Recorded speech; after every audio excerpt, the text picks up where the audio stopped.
নমস্কাৰ বন্ধুসকল, আপোনালোকৰ মাজলৈ আকৌ এটা নতুন ভিডিঅ' লৈ আহিছোঁ। এই আপোনালোকে দেখিব পাইছে আমি বিলৰ মাজলৈ গৈ আছোঁ নাও লৈ পেলাই। এটা বস্তু আছে, যিটো বস্তু আপোনালোকক দেখাম এতিয়া। অকণমান ধৈৰ্য ধৰক, দেখিব পাব আৰু আপোনালোকৰ এটা ছাৰপ্ৰাইজ আছে।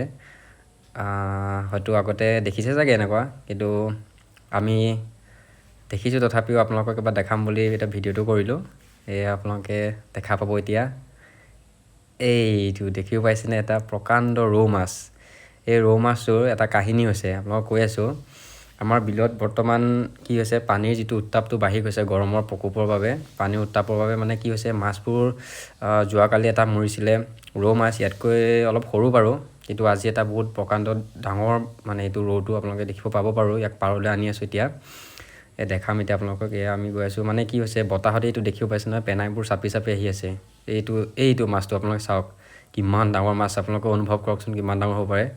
দাঙিবকৈ পৰা নাই, ইমান ইয়াৰ ওজন আছে। কিন্তু পিছে দুখৰ কথা, ই মৰি গ'লে চকুটো দেখিব পাইছে, অলপমান বগা পৰি গৈছে, মানে অলপমান এইটো পানী ওলাই গৈছে, অলপ বেয়া হৈ গৈছে। তথাপিও আপোনালোকক দেখাম বুলি লৈ আহিলোঁ, ভিডিঅ'টো কৰিলোঁ। ধন্যবাদ চাই থকাৰ বাবে।